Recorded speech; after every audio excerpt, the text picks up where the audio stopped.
Let me thank everybody for coming here. I'm sure it doesn't need any introduction, but I just want to say it's good to be back. But more importantly, the president wanted to get here as soon as, one, there wasn't a distraction and drain resources, so we're glad that the governor assured us of that and invited us down. But the president has been chomping at the bit to really make sure that recovery is going well and to make sure that he can see hands-on. But you don't need to hear from me. With that, I'll turn it over to the president.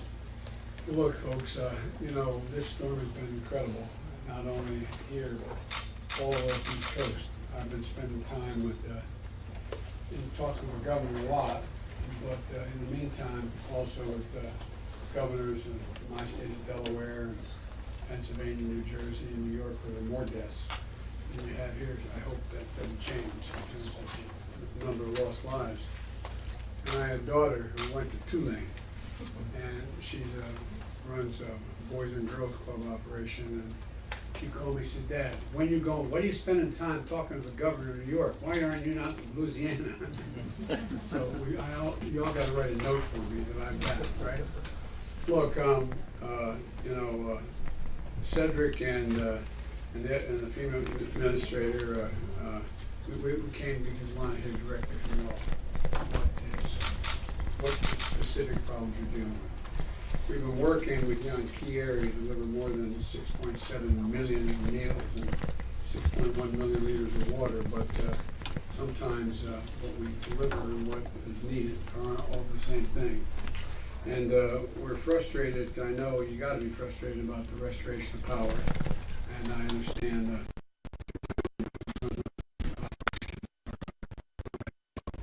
I think you got 25,000 here, or giving our life to get things going, and so we're working 24/7 with the energy companies. I think we deployed even more federal resources, including hundreds of generators to restore power. Katrina.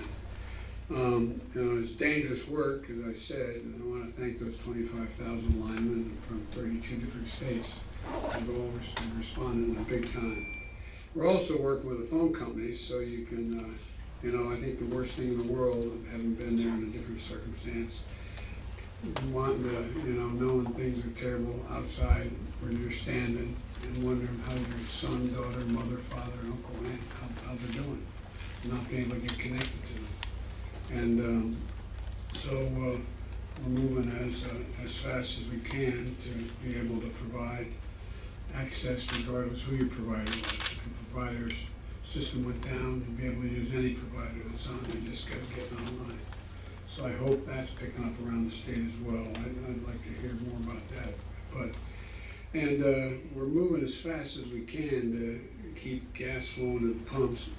I've authorized going into the Strategic Petroleum Reserve, but I know still, you know, there's work to do in this area, and we've instructed my team to have all hands on deck to make sure that that happens. We have you know, and we're going to make this up, instead of us going to Exxon, going to get back out there, and we're going to be able to work that through. And to date, we've also provided $100 million in direct assistance directly to folks in Louisiana with that $500 going into their bank accounts so that they can deal immediately with emergencies. I'd love to hear from you if you've heard anything, feedback from your constituents about that at all, because sometimes it's just that what you need that moment, and it can make a difference. And we also know there's a heck of a lot more work to do, and that's why we're here today. And my message today is, I think what we're all seeing, and I'm getting the same response from my Republican friends here that are in the Congress. There's nothing political about this. It's just simply about saving lives and getting people back up and running. And we're in this together, and so we're not going to leave any community behind, rural, city, coastal, inland, and I promise we're going to have your back until this gets done. And so I'm mainly here to listen, to see what's on your mind, and to be able to ask a few questions. And if they're really hard questions I can't answer, I'll turn to Cedric. As you probably know about me, I'll have an opinion. At any rate, so thank you. I'll turn it back to you, Cedric, and let's see what we can do here. Well, thank you, Mr. President. We'll turn it over to the governor who's leading the statewide recovery, Governor Evans. Thank you, Cedric, and welcome back home. Mr. President, we appreciate you being in Louisiana today, and thank you for accepting the invitation. And I want you to know that on Tuesday of this week, Administrator Criswell and I were in this very room because she had already come down, and it makes a difference to be on the ground, to meet with people, and to actually see the damage. So we appreciate you being here, and I appreciate the pre-landfall declaration you signed very quickly when I requested it, and then when I requested the major disaster declaration, you signed that as well. And doing things timely is really important. So we were able to assemble the largest urban rescue team in advance of landfall in the history of our country. And it was tremendously helpful. We had 1,300 people, including our own, but from, I think it was 19 different states that came in to be able to do that. And it's been a tremendously devastating storm. We're going to be a long time recovering. The initial part is about getting people's lives right side up, saving lives, and that sort of thing. And then the recovery is going to be, it's going to go on for quite some time. And so we know that you're here with us today, but you're going to be with us for the long haul as well. I did want to point out that the immediate impacts of the storm, we were up to 9 confirmed deaths related to the storm, but there were 2. And so very tragic anytime you lose life, but largely that was a big success story. Secondly, the investments that the federal government made in the levee system around the world were just so helpful. There wasn't a levee anywhere in Louisiana state or federal that failed. We had a few of the minor levees that overtopped, and if your home got water because of that, it's not minor, it's serious. But we're talking about very low numbers compared to what would have happened. So investing in infrastructure, in resiliency, and making sure that we do things better and smarter, it does pay off, because this would be a much more expensive storm to recover from, like not only made those investments. And so we welcome you, we thank you for being here. Can I say one thing, please? Well, hell, once you represent a district, you never stop representing it. You know what I mean? That's true. But one of the things I hope you keep an eye on is, everybody keep an eye on, is that I got kind of not beat up, but I got criticized for my talking when I was running for office. We got to build back better. Things have changed so drastically in terms of the environment. We've already crossed certain thresholds. We can't build back a road, a highway, a bridge, or anything to what it was before. You've got to build back to what it is now, what's needed now. And I know the head of the energy companies understand this really well.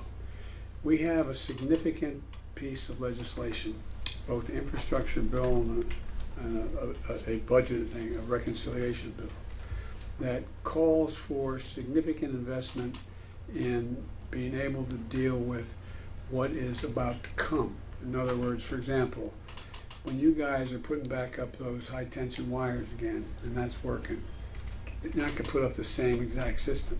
You guys are going to have to build it better, and it's resiliency. And so I just want you all focusing on it, and as you take a look, and I'm going to presume and send you copies of this stuff, take a look and see if what we're suggesting makes enough sense to you. Not whether it's enough money or not, or too much. It doesn't make sense. Does it make sense? For example, coming in, seeing all the poles down. Well, when we build back better, we know if it's underground, it costs a hell of a lot more money, but guess what? It saves a hell of a lot more money long term. We know that the kind of stuff that goes across, even you saw the high tension stuff going down across the Mississippi, like it did once in the Delaware River, which is a hell of a lot wider than the Mississippi River. It's and so we have to. It seems to me we can save a whole lot of money and a whole lot of pain for our constituents if when we build it back in a better way. And it will create, and I realize I'm selling as I'm talking too, but it'll create really significant good paying jobs, not $15 an hour jobs, but jobs at prevailing wage, and it generates economic growth. But I just hope we don't go about deciding, just like, and you and I talked a lot about it, the levy system and the one, the federal government, that's the only one I'm fully familiar with. I mean, that was a lot of money. But think how much money it saved and how many lives it saved. So I hope you'll think about that. So when you hear the word resiliency, I know the energy guys know this, it's about making the systems from our transmission of energy straight through to the highways we're building and the bridges resilient to the change that we're seeing happening. I'm sorry, I won't interrupt like that again, but I just hope you take a look at it. And tell me if we need more or less too, that's what Well, thank you, Mr. President. I think with that, it's a great way to segue to our FEMA administrator, Deanne Criswell.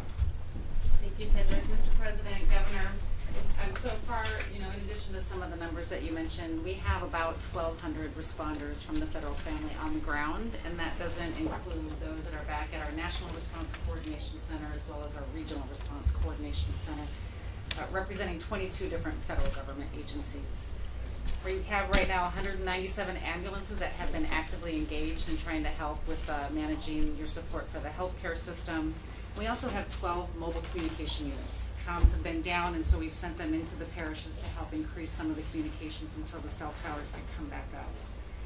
I'd also like to mention that we did just turn on the Transitional Sheltering Assistance Program. The governor asked for that, I think yesterday, maybe the day before, which means now individuals that are displaced can stay in a hotel for a short term while we're looking at what their long-term lodging situations. And so if they haven't registered, if the people in their communities have not registered yet, they should register for assistance. Those that have registered, we will reach out to them automatically.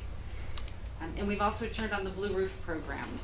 We saw some of the blue roofs as we flew in today, and so those have damages to their roofs. They can go to blueroof.us. Let's make it clear, the governor's afraid of that guy, that's why he insisted.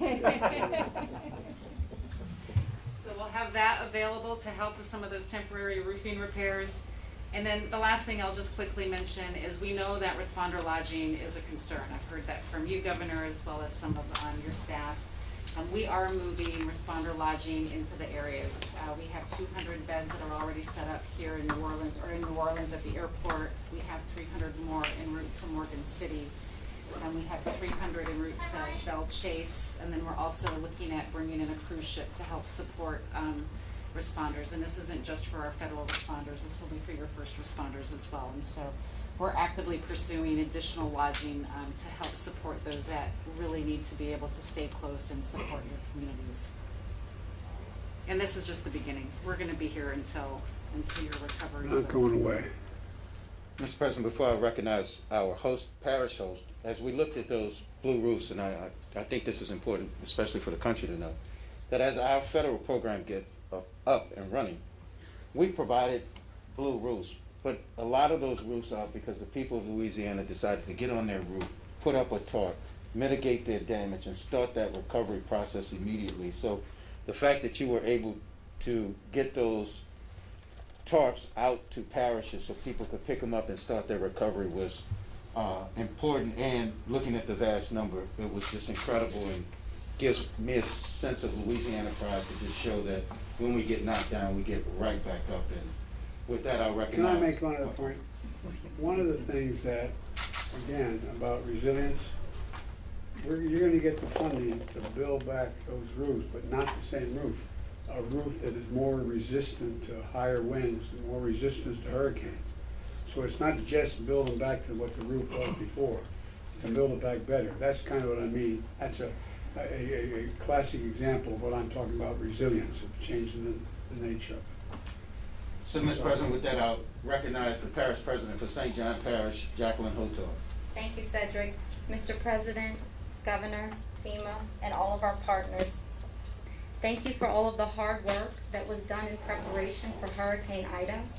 And thank you for the response so far on the ground and for continuing to ramp up those efforts. Mr. President, from your track record, I know you will be a great partner in our recovery. Thank you for your support and your continued support for the West Shore Lake Pontchartrain Levee Project. And thank you for calling out the insurance companies for distinguishing between mandatory and voluntary evacuations. Mr. President, our immediate needs are power, water, communications, and financial assistance for those who can't return home and are forced to stay somewhere else during the recovery. And thank you. Thank you. You know, part of some of the dilemmas when we do meetings like this is who we're gonna recognize and who we're gonna recognize next. And Senate